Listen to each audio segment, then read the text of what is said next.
అలా నేను విశేషరావు.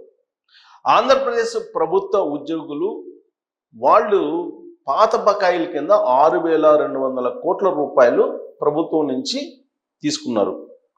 వాస్తవంగా 35,000 కోట్ల రూపాయల దాకా ఉన్నాయి.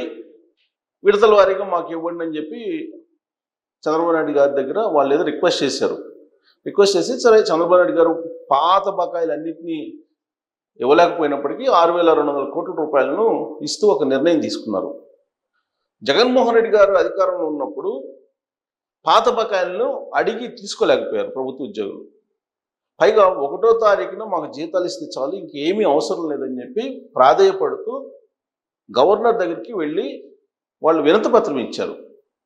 ఆ వినతిపత్రం ఇచ్చినటువంటి ప్రభుత్వ ఉద్యోగుల సంఘాల నేతల్ని అప్పుడున్నటువంటి ప్రభుత్వం ఏం చేసిందో ప్రభుత్వ ఉద్యోగులు బాగా తెలుసు. ఈ విషయాలన్నీ నేను ఉటంకిస్తూ ఆంధ్రప్రదేశ్ ఇప్పుడున్నటువంటి పరిస్థితుల్లో 6,200 కోట్ల రూపాయలు వాళ్ళు పాత బకాయిల కింద దసరాన్ని పెట్టి క్లియర్ చేసుకున్నారు.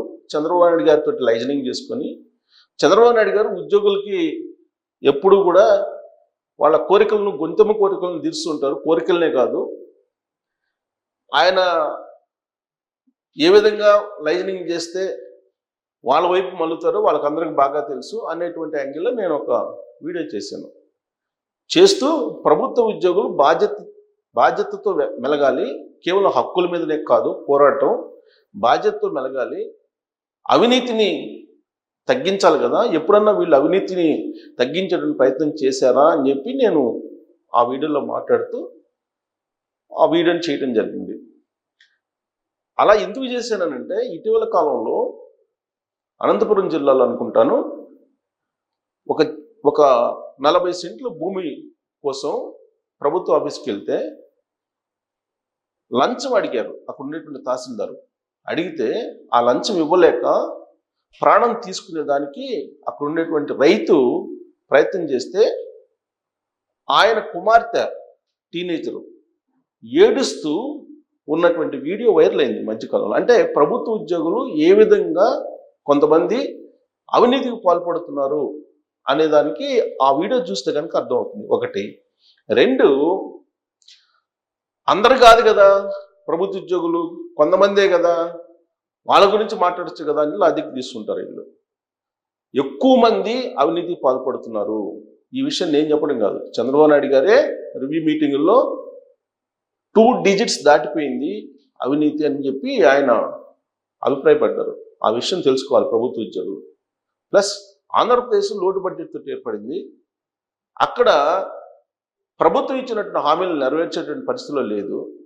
పాత బకాయిలు ఇవ్వండి అని చెప్పేసి మెడ మీద కత్తి పెట్టారు ప్రభుత్వ ఉద్యోగ నేతలు కొంతమంది. సరే, కారణం ఏదైనా కానీ ఆ పాత బకాయిలు ఇచ్చారు. ఆ ఒత్తిడి తట్టుకోలేక చంద్రబాబు నాయుడు గారు 2014 నుంచి 2019 మధ్యలో అనేకమైన కోరికలు వాళ్ళకి తీర్చారు. ఇప్పుడు మళ్ళా 6,200 కోట్లు ఇచ్చేశారు. జగన్మోహన్ రెడ్డి గారు పాదేయపడినా కానీ కనీసం అపాయింట్మెంట్ కూడా ఈ ఉద్యోగ నేతలకు లభించలేదు అనే విషయాన్ని నేను గుర్తు చేశాను. కానీ చంద్రబాబు నాయుడు గారు ఇప్పుడు ఇచ్చారు. ఇప్పుడు ఏమంటున్నారు చంద్రబాబు నాయుడు గారు? కేంద్ర ప్రభుత్వం దగ్గరికి వెళ్ళండి, ఎంత అప్పు ఉంటే అంత తీసుకురండి, ఎంత నిధులు రావాల్సిందో అన్ని నిధులు తీసుకురండి అని చెప్తున్నారు. ఎందుకు? ప్రభుత్వం రన్ చేసేటువంటి పరిస్థితి లేదు అని చెప్పి. ఆర్థిక శాఖ మంత్రి పయ్యావుల కేశవ్ గారు ఏం చెప్తున్నారు అసెంబ్లీలో? ₹1 రెవెన్యూ ఉంటే ఆ రూపాయి రెవెన్యూలో 95 పైసలు ప్రభుత్వ ఉద్యోగుల జీతభత్యాలకు వెళ్ళిపోతున్నాయి అని చెప్పి చెప్తున్నారు. ఇవన్నీ ప్రభుత్వ ఉద్యోగులకు మనందరికన్నా బాగా తెలుసు. అయితే వాళ్ళు పిఆర్సీ ఏమంటున్నారు? పిఆర్సీ ఎందుకు వేయాలి? మరి రాష్ట్ర ప్రజల యొక్క తలసరి ఆదాయం ఎంత? రాష్ట్రంలో ఉండేటువంటి పేదలు ఎంతమంది? ఇవన్నీ జాతీయ రాష్ట్ర లెక్కలు మొత్తం ఉద్యోగులకు తెలుసు. సరే, ఇవన్నీ నేను వీడియో చేస్తే ఆ వీడియో మీద చేసినటువంటి కామెంట్లు కనుక మనం ఒకసారి చూస్తే ఈ ప్రభుత్వ ఉద్యోగుల యొక్క పరిపక్వత కొంతమందిది ఏ విధంగా ఉంది అనే దానికి అర్థం పడుతుంది. వాస్తవంగా నేను వీడియోలు చేస్తే కామెంట్స్ చూడను, కాతే ఒక యుద్ధ ప్రాతిపదికన ఆ వీడియో మీద ఒక యుద్ధం చేశారు ఏపీ ప్రభుత్వ ఉద్యోగులు కొంతమంది. మరి వాళ్ళు ఉద్యోగాలు చేసుకుంటున్నారో ఇదే కార్యక్రమంలో కొంతమంది ఉన్నారో తెలియదు, కానీ మొత్తానికి ఇక్కడ చూడండి, ఒక వీడియోకి 1K అంటే 1K కామెంట్స్ పెట్టారు. ఈ 1K కామెంట్స్కి ఒక్కో కామెంట్కి మళ్ళా దానికి లైక్ చేసేవాళ్ళు, డిస్లైక్ చేసేవాళ్ళు వీళ్ళందరూ ఉన్నారు. సరే, వాళ్ళు చేసినటువంటి కామెంట్స్ నేను వినిపిస్తాను మీకు ఫస్ట్. అంటే వాళ్ళ యొక్క ఆలోచన తీరు ఎలా ఉందనేది సామాన్యులకు తెలియాలి ఫస్ట్. ఉద్యోగులు మేము అతీతులు అనేటువంటి భావనలో ఉంటారు కొంతమంది. ప్రభుత్వాలను పడగొడతాం, మేము తలుచుకుంటే దించేస్తాం, ఇవన్నీ చెప్తూ ఉంటారు. సో వాళ్ళ యొక్క ఆలోచన తీరు ఎలా ఉంటుందని నేను మీకు వినిపిస్తాను. అయ్యా, 6,200 కోట్లలో ఒక్క దమ్మిడి కూడా ప్రభుత్వానికి కాదు. ఆ డబ్బంతా ఉద్యోగుల పొదుపు ఖాతాల నుంచి ప్రభుత్వం వాడుకొని ఇప్పుడు జమ చేస్తుంది. ఈ డబ్బు ప్రజలది కానీ ప్రభుత్వాన్ని కానీ కాదండి. ఇప్పుడు ఇలాంటి తప్పుడు వాదనలతో ప్రజలను తప్పుదోవ పట్టించడం మంచిది కాదు. మీది కాదు, ప్రజలది కాదని చెప్తున్నారు ఆయన. ఎంత పరిపక్వత ప్రభుత్వ ఉద్యోగులకి కామెంట్ పెట్టిన వాళ్ళకి అనేది నాకు అర్థం కావట్లా. ప్రతి పౌరుడు, తినటానికి తిండి లేనటువంటి పౌరుడు కూడా ట్యాక్స్ కడుతున్నాడు, ఇండైరెక్ట్ ట్యాక్స్. డైరెక్ట్ ట్యాక్స్ మీరు కట్టేది, ఇండైరెక్ట్ ట్యాక్స్ ప్రతి ఒక్కళ్ళు కడతారు. ఖచ్చితంగా మిమ్మల్ని ప్రశ్నిస్తారు, ఎందుకంటే ప్రభుత్వంలో మీరు కీలక భాగస్వాములు కాబట్టి. ప్రతి ఒక్కరికి ప్రశ్నించేటువంటి హక్కు ఉంది. అసలు చట్టం మీరు చదివితే నిలదీసేటువంటి హక్కు ఉంది ప్రతి పౌరుడికి మిమ్మల్ని, ఎందుకంటే ప్రభుత్వంలో మీరు బాధ్యతగా ఉన్నారు కాబట్టి. ఈ కామెంట్ ఏంటంటే ప్రజలది కాదు ఆ సొమ్ము. ఎవరి సొమ్ము తీసుకొని బతుకుతున్నారండి మీరు? ఎవరి సొమ్ము తీసుకొని మీరు నెల నెల జీతాలు తీసుకుంటున్నారండి? ప్రజలది కాదా సొమ్ము? మీదా? మీ సొంతమా? ఎక్కడి నుంచి వచ్చింది? ఆర్బీఐ ముద్రేసి ఇచ్చిందా మీకు? సో కొంచెం ఆలోచించి కామెంట్స్ పెట్టాలి. ఒరే సైకో, మాకు న్యాయంగా రావాల్సిన వాటిలో ఒక్క ముక్క ఇచ్చారు అంతే. మీ నాయన గట్టు ఏమీ కాదు దుబై. ఈ భాష చదువుకున్నటువంటి ప్రభుత్వ ఉద్యోగుల భాష ఇది. ఈ కామెంట్లు పెట్టినటువంటి బహుశా వీళ్ళు ఉద్యోగులు అయి ఉండొచ్చు, లేదంటే ఉద్యోగుల అభిమానులు కూడా అయి ఉండొచ్చు. ఎవరైనా సరే కనీసం ఇప్పుడు నేనున్నాను, నా ఫ్రెండ్స్ నా వేవ్ లెంత్లోనే ఉంటారనుకుంటున్నాను నేను. అలాగే ప్రభుత్వ ఉద్యోగులు సపోర్టర్స్ ఒకవేళ ఇలా పెట్టారు అనుకున్నా, వాళ్ళకు ఉండేటువంటి పరిచయాలు ఎలా ఉంటాయో చూడండి. భాష, వాళ్ళ భాష చూడండి. చదువుకున్నటువంటి వాళ్ళు చదువుకున్న వాళ్ళ భాష చూడండి. మా డబ్బులు మాకు ఇస్తే నీకు ఏమి బాధ? వాళ్ళ డబ్బులు అంటవి, ప్రజల డబ్బులు కాదు. ఇండైరెక్ట్ ట్యాక్స్ కట్టడం లేదు. సబ్బు కొన్నా, అగ్గిపెట్టి కొన్నా, చింతపండు కొన్నా, ఉప్పు కొన్నా ఇండైరెక్ట్ ట్యాక్స్ జమ అవుతుంది. ఆ ఇండైరెక్ట్ ట్యాక్స్తో మీరు జీవనం సాగిస్తున్నారనే సంగతి గుర్తుపెట్టుకోవాలి. ప్రజాసేవకులు అని చెప్పి మీరు క్షణక్షణం గుర్తుపెట్టుకోవాలి. ఈ విషయం నేను చెప్పుదా, చంద్రబాబు నాయుడు గారు అనేక సార్లు చెప్పారు. ఏ రాజకీయ నాయకుడని ఇదే చెప్తారు. ఇక ఎమ్మెల్యేలు ఒక నెల జీతం మానేస్తే ఒక సంక్షేమ పథకం నడపవచ్చు. 10 మంది ఉద్యోగుల జీతం ఒక ఎమ్మెల్యే ఖర్చు సమానం. ఖజానాలో డబ్బులు, ఎమ్మెల్యేల జీతాలు 80% ఖర్చు అవుతుంది. అదే చెప్తుంది మొదటి నుంచి, అదే కదా. పాలకులు అలాగే executive system, legislation system, executive system రెండు కలిసి దివాలా తీస్తున్నారు రాష్ట్రాలని. ఇది నేను చెప్పడం కదా, సీనియర్ ఐఏఎస్ జయప్రకాష్ నారాయణ గారు చెప్పారు. చాలా సందర్భాలు ఇంటర్వ్యూలు ఉంటే చూడండి ఏ విధంగా దివాళా తీపిస్తున్నారు రాష్ట్రాలని. సిపిఎస్ రద్దు చేస్తే దివాళా తీస్తుందని చెప్పి ఆయన నా ఇంటర్వ్యూలోనే ఆయన ఇంటర్వ్యూ ఇస్తే దాని మీద కూడా కామెంట్ పెట్టి ఆయన వెంటబడ్డారు. ఆయన మీద అనేక రకాల కామెంట్లు చేశారు. నువ్వు ముందు ఉద్యోగులకు పడి ఆడటం మాను, ఉద్యోగులు దాచుకున్న సొమ్ముని మింగేసిన ప్రభుత్వాలకు పడి ఏడిస్తే బాగుండు.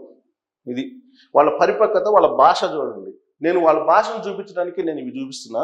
వాళ్ళ భాష, ఇవి చూస్తే కనుక వాళ్ళ పరిపక్వత ఏంటి, వాళ్ళ భాష ఏంటి, వాళ్ళ నైజం ఏంటి, వాళ్ళ యొక్క యాటిట్యూడ్ ఏంటి అనేది సామాన్యులకు అర్థం కావాలి. ఈ ప్రజాక్షేత్రంలో ప్రజలకు అర్థం కావాలి. ఇది విజయవాడలో వరదలు వచ్చినప్పుడు ఒకరోజు జీతం ఇచ్చారు అందరు ఉద్యోగులు. నువ్వేమైనా ఇచ్చావా? కరోనా అప్పుడు అందరూ పడి చచ్చారు చాలా మంది తిండి లేక. ఉద్యోగులు నెల నెల జీతం ఇస్తున్నారు, ఇంట్లో కూర్చొని పడి కనీసం గడప కూడా దాటకుండా చాలా మంది, కొంతమందే పనిచేసింది. ఆ విషయం గుర్తుపెట్టుకోవాలి మీరు. ఎవరి పని వాళ్ళు చేస్తే మంచిది. ఈ పనికి మనకు చెత్త అనవసరం కూడా.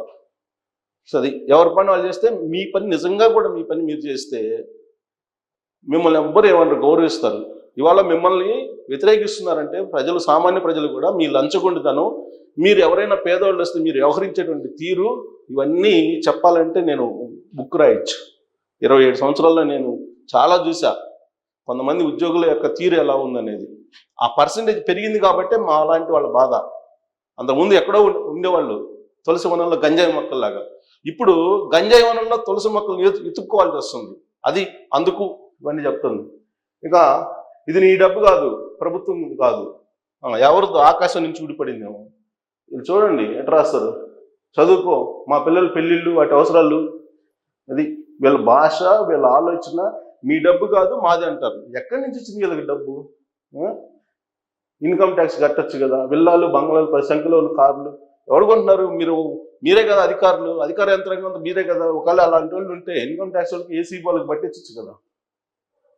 జీపీఎఫ్ డబ్బులు దాచుకుని మాయ అంటారు, ఏదో మీ బాబు సొమ్ము ఇచ్చినట్టు బాధపడుతున్నారని మాకు రావాల్సిన బకాయిలు కొంతమేరకు మాత్రం ఇచ్చారు. అంతా వీళ్ళేదో సొంత డబ్బులాగా వీళ్ళేదో ఒక కష్టపడి తీసినట్టు లాస్ట్కి అడుక్కునేటువంటి బిచ్చగాడు కూడా కొనేటువంటి డబ్బుల నుంచి వచ్చిన పరోక్ష సొమ్ముతోటే మీరందరూ బతుకుతున్నారు. దీంట్లో ఎలాంటి సందేహం లేదు. సో కాబట్టి మీరు గుర్తుపెట్టుకోవాలి, మన సేవకులు అని వన్స్ మీరు ప్రమాణం చేస్తారు ఉద్యోగంలో జాయిన్ అయ్యేటప్పుడు, కనీసం ఆ ప్రమాణ పత్రం గుర్తుపెట్టుకోండి. మీరు ఆ ప్రమాణ పత్రం గుర్తుపెట్టుకుని ఆ ప్రమాణ పత్రం ఏమున్నాయి అనేది మీరు రోజు లేచిన తర్వాత ఒకసారి మననం చేసుకుంటే ఇలాంటి కామెంట్లు బెటరు. ఇలాంటి చూడండి, నేను ఇంకా కొన్ని అన్పార్లమెంటరీ వర్డ్స్ని నేను తీసేసాను, లేకపోతే అన్నీ చూపించుకునేవాడిని.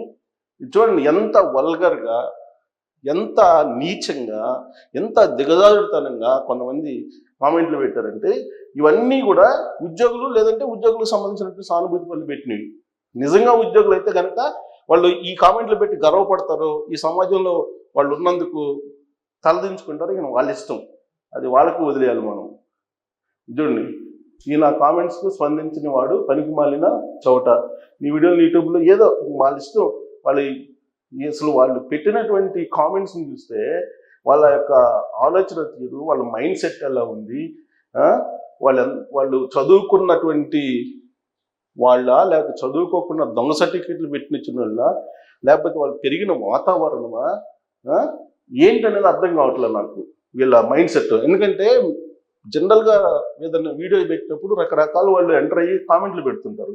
ఇది పర్టికులర్గా ఉద్యోగుల జీతాలకు సంబంధించి నేను చేసిన వీడియోకి ఖచ్చితంగా వాళ్ళే పెట్టుంటారు, లేదంటే వాళ్ళు సానుభూతి పనులు పెట్టుంటారు.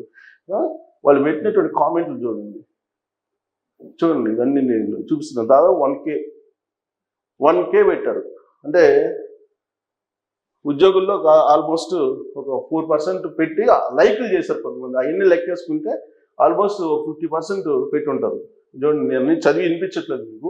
వాళ్ళు పెట్టినటువంటి కామెంట్లు చూడండి, దాదాపు 1000 పైగా కామెంట్స్ పెట్టారు. 1000 మంది కామెంట్స్ పెట్టారు. ఇంకా మా ఇంట్లో వాళ్ళని మహిళలను కూడా కామెంట్ చేశారు. నేను అది చూపించదలుచుకోక నేను చూపించలేదు. అది వాళ్ళ విజ్ఞతకి, మీ విజ్ఞతకి వదిలేస్తున్నా, ప్రభుత్వ ఉద్యోగుల విజ్ఞతకి వదిలేస్తున్నా. కేసు పెట్టచ్చు, కానీ నేను మీ విజ్ఞతకి వదిలేస్తున్నా. నా దగ్గర ఐడి అవన్నీ ఉన్నాయి. ఇంట్లో మహిళల్ని ఏ విధంగా మీరు కించపరుస్తూ కామెంట్లు పెట్టారు అనేది కూడా నా దగ్గర ఉన్నాయి ఐడీలు. కానీ మీరు ప్రభుత్వ ఉద్యోగులు ఒక కంప్లైంట్ చేస్తే మీరు ఎంత బాధపడతారో నాకు తెలుసు, కేసులను ఎదుర్కోలేక. సో కాబట్టి మీ విజ్ఞతకు వదిలిపెట్టేస్తున్నది. మీరు ఆలోచించారా ఎప్పుడైనా? ఎప్పుడైనా రాష్ట్రం గురించి ఆలోచిస్తే మీరు అసలు పిఆర్సీ చట్టాన్ని చదివారా? మీరు పిఆర్సీ అంటే ఏంటి? మీకు బేవర్స్ గడు చౌట. చూడండి, యంత్రాంగం లేకపోతే ఏమవుతుందని మాకు తెలుసండి. యంత్రాంగం లేకపోతే ఏందని మాకు చెబుతున్నాడు ఆయన. యంత్రాంగం లేకపోతే నీ చాలా కూడా ఉండదని. యంత్రాంగం సరిగా పనిచేయట్లేదు, ఆ యంత్రాంగంలో గంజాయి మొక్కలు ఉన్నాయనేది మేము చెప్తుంది. అసలు ఇంత రాష్ట్రం ఇంత దివాళా తీయటానికి కారణం ఎవరు? మీరే కదా, యంత్రాంగమే కదా కారణం. ఇంకెవరు కారణం? మాలాంటి వాళ్ళం కాదు కదా, మేము కాదు కదా దసరాలు తయారు చేసి దసరాలను ఇష్యూ చేసేది, లేదంటే రాజకీయ నాయకులు రిజిస్ట్రేషన్ సిస్టమ్ అనేది తయారు చేసినటువంటి చట్టాలను ఇంప్లిమెంట్ చేసేది ఎవరు? మీరు కదా దీని అందరికి బాధ్యులు. మీరు కదా. ఒక వారం క్రితం వీడియో చూడండి, మీకు జ్ఞానం వస్తుంది. ఒక అమ్మాయి లంచం కట్టలేక వాళ్ళ తండ్రి చనిపోతుంటే ఏడుస్తూ నడి రోడ్ల మీద కూర్చుంది. సిగ్గుండాలి, మళ్ళీ కామెంట్లు పెడుతున్నారు. నేను ఇంకా అంతకన్నా మాట్లాడలేను. చూడండి ఎలా పెట్టారు. సో ఇలా ఈ విధంగా పెట్టడం అనేది మీకు విఘ్నత అనిపిస్తే మీ ఇష్టం, అది నేనేం కాదంటలా. కానీ ఇప్పటికైనా మీరు ఆలోచించండి, మీరు ఆలోచించాలి. మీరు ఆలోచించినప్పుడే ఈ సమాజం బాగుపడుతుంది, ఈ ప్రభుత్వం బాగుపడుతుంది. ఇక్కడ చూడండి, ఎవరు పఫంగా ఫస్ట్ ఇది నా సొమ్ము, నా కుర్చీ, నా ప్రభుత్వం, నేనెవరికి బాధ్యుని కాదు, నన్ను ఎవరు ప్రశ్నించడానికి లేదు, ఇది నాది అనే భావన ఏదైతే ఉందో నా నా నా అనేది అది మీరు వదలాలి. మీరు ప్రజాసేవకులు, మీ ప్రమాణ పత్రాన్ని మీరు చదువుకోండి ఒకసారి. ఒకవేళ ఆ రోజు సంతకం పెట్టినప్పుడు మీకు గుర్తు లేకపోతే పెడితే మీరు మళ్ళీ చదువుకోండి. తర్వాత ప్రతి సంవత్సరం మీరు ఏం చేయాలి? మీ ఆస్తులను ప్రకటించాలి. ప్రకటిస్తున్నారా మీరు? ప్రకటించడం లేదని చెప్పి ప్రభుత్వం దగ్గర ఉన్నాయి. కనీసం 30% ఉద్యోగులు కూడా మీ ఆస్తుల్ని ప్రకటించట్లా. మీ కుటుంబ ఆస్తుల్ని, మీ ఆస్తుల్ని, మీ బంధువుల, మీ రిలేటెడ్ వాళ్ళ ఆస్తుల్ని, మీ కుటుంబీకుల ఆస్తుల్ని, మీ బంధువులు తీసండి, మీ కుటుంబీకుల ఆస్తుల్ని మీరు ప్రకటించాలి. అది చేస్తున్నారా మీరు? చేయట్లా. మేమేం చెప్పాలంటే రోజు చేయొచ్చు వీడియోస్, రోజు ఇదే వీడియోస్ చేయొచ్చు. మీరు కూడా కామెంట్స్ పెడతారా మాలాంటి వాళ్ళ గురించి? ప్రైవేట్ జాబ్లో ఒక్కరోజు పని చేయకపోతే వరుస రోజు ఫోన్ చేసి రేపటి నుంచి రావద్దు అంటారు. అలాంటి సిచ్యువేషన్ మీకు లేదు. ట్రంప్ అమెరికా ఏం చేస్తున్నారు తెలుసా? ఒకసారి అమెరికా వైపు చూడండి. డిపార్ట్మెంట్ ఆఫ్ ఎఫిషియన్సీ ఒకటి పెట్టి డోజ్ అనే దాన్ని ఎలన్ మస్క్ అనేటువంటి ఒక జమ్ లాంటి ఒక సలహాదారుని తీసుకొని మొత్తం ఒక వైపు నుంచి చెత్తనంతా ఊడ్చేసుకుంటూ వస్తున్నాడు అమెరికాలో. అలా చేస్తే తప్ప ఇలాంటి చూడండి, ఇలాంటివన్నీ ఈ కామెంట్స్ పెట్టి మీ పైత్యాన్ని, మీకుండేటువంటి అజ్ఞానాన్ని ఈ విధంగా మీరు తీర్చుకున్నారు. మీరు ఒకసారి ఆత్మపరిశీలన చేసుకోండి. మీరు మీ గుండె మీద చెయ్యేసుకొని మీలో ఎంతమంది సక్రమంగా పనిచేస్తున్నారు? ఎందుకు ఈ పరిస్థితి వచ్చింది? ప్రభుత్వంలో ప్రజల్లో కనుక ఓటింగ్ పెడితే ఉద్యోగస్తుల పనితీరు మీద ఎలాంటి రిపోర్ట్ వస్తుందో మీకు తెలుసు. మరి అలాంటి సిచ్యువేషన్ ఎందుకు వచ్చింది అనేది ఆలోచించారు ఎప్పుడన్నా మీరు? పూర్తిగా పనికి మాలినాడు పర్లే, నన్ను ఏమన్నా ఇబ్బందిలే, సొసైటీకి కనీసం మిమ్మల్ని కొంతమందినైనా ఆలోచింపజేయగలిగితే నేను సక్సెస్ అయినట్టే. మీలాంటి అజ్ఞానుల్ని కొంతమందిని. సో ఫస్ట్ ఆఫ్ ఆల్ మీరు ప్రైమరీగా నేర్చుకోవాల్సింది ఏంటంటే మీరు కానీ కొంతమంది మీ ఉద్యోగస్తు నేతలు కానీ బాధ్యత కాదు, హక్కులు కావాలని కోరడం మానుకోవాలి. ఫస్ట్ మన బాధ్యతలు ఏందనేది తెలుసుకోవాలి. మీరు బాధ్యతలు ఏందని తెలుసుకొని ప్రవర్తిస్తే బాగుంటుంది. ఇంకా చాలా ఉన్నాయి, ఇలా ఏదో చాలా చేశారు. సో నేను ఎలాంటి ఇబ్బంది పడలేదు, ఎందుకంటే నేను చదవని. యాక్చువల్గా మా వాళ్ళు చూపించారు, సార్ మీ కామెంట్స్ చాలా వచ్చాయని, ప్రభుత్వ ఉద్యోగులు కదా చాలా ఉన్నతంగా ఆలోచింపజేసేలాగా పెట్టుంటారు అనుకున్న కామెంట్స్. మీరు చాలామంది మీ కుటుంబీకులు, మీ పిల్లలు, మిగతా పేదల పిల్లలు వాళ్ళ కుటుంబీకులు ఎలా జీవిస్తున్నారో ఒక్కసారి ఆలోచించండి. మీరున్న దేనికే తెలుసా? సమాజాన్ని అప్లిఫ్ట్ చేయడానికి, మీరు ఉన్నత స్థితి చేరడానికి కాదు. మీకు ఇవాళ యావరేజ్న 70,000 రూపాయలు తక్కువ లేదు ఎవరికి సర్వీసులు చేయని 2వ సంవత్సరం నుంచి. తెలుసా? ఇంజనీరింగ్ గ్రాడ్యుయేట్ లేదా డాక్టర్ చదివినటువంటి వాళ్ళకి ఎంత ఇస్తున్నారు తెలుసా? ప్రైవేట్ ఆర్గనైజేషన్స్లో స్టార్టింగ్లో 40,000-50,000 ఇస్తున్నారు. అదేమంటే మేము గవర్నమెంట్ ఉద్యోగులకు రావాల్సినవి వస్తున్నాయి అని చెప్పి. ఏ రోజైనా మాకు కాదండి జీతాలు పెంచేది, పేదలు ఉన్నారు వాళ్ళకి ఆదాయం పెరగట్లేదు అని చెప్పి మీరు ఎప్పుడైనా చూసారా? ఎప్పుడైనా మీరు ఆడిట్ రిపోర్ట్స్ని చూసారా? పరిశీలించారా? అందరూ లేదు.